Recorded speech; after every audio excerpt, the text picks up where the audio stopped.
L'entrée en Canaan fut interdite à Moïse. À la lecture du livre des Nombres, chapitre 20 de l'Ancien Testament, Moïse frappa par 2 fois le rocher avec sa verge, nous est-il annoncé. Il ne lui fut donc pas permis d'entrer en Canaan. Bien qu'après cela, il ait plaidé avec Dieu en disant « Laisse-moi passer, je te prie », Deutéronome 3, 23, 27. Et cependant, l'autorisation ne lui fut pas accordée. L'interdiction était définitive. Certes, nous savons que Moïse eut tort de frapper avec colère le rocher au lieu de lui parler comme Dieu lui avait dit de faire, mais nous pouvons cependant ne pas encore voir combien grand était le péché qu'il avait commis. Moïse était un homme humble, pourtant en cette occasion il perdit patience.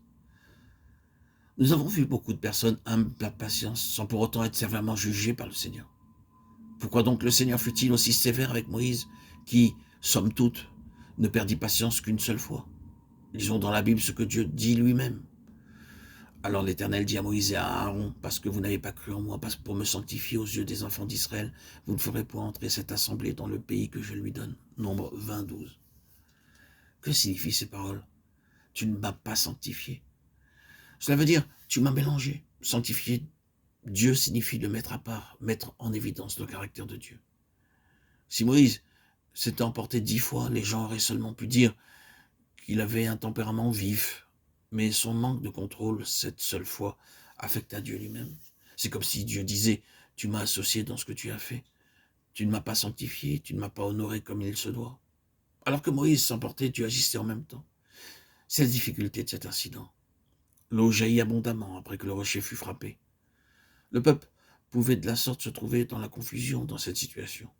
Moïse, en définitive, associait Dieu à ce terrible désordre. En définitive, les Israélites auraient pu penser que le Seigneur était un Dieu qui, comme Moïse, ne se maîtrisait pas. Ainsi, Dieu fut impliqué par Moïse. Si la colère de Moïse avait simplement donné l'impression qu'il était un homme avec un mauvais caractère, l'attitude du Seigneur à son égard n'aurait pas été aussi sévère. Mais le fait qu'il accomplisse un miracle par la puissance de Dieu, alors que le rocher était frappé avec colère par Moïse, ceci aurait pu facilement conduire le peuple à conclure que ce Dieu qui leur donnait de l'eau était aussi ce Dieu qui en même temps les réprimandait avec colère. Moïse avait si étroitement impliqué le Seigneur dans sa propre colère qu'il avait négligé de sanctifier Dieu aux yeux du peuple. C'est cela, pécher contre le caractère de Dieu et le témoignage de Dieu. Les conséquences de cette attitude étaient trop graves pour être oubliées. C'est pourquoi il ne fut pas permis à Moïse d'entrer en Canaan. À cause de cela, puissions-nous être saisis d'une crainte respectueuse devant le Seigneur et de ne jamais faire quelque chose à la légère. Moïse avait péché contre le témoignage de Dieu, le témoignage du Seigneur. Il avait péché contre le caractère de Dieu, l'autorité de Dieu, les voies de Dieu, le plan de Dieu, qui sont le témoignage de Dieu. Il a été négligent. Le peuple d'Israël n'a pu entrer en Canaan parce qu'il a négligé. Il a été négligent à l'égard du témoignage de Dieu.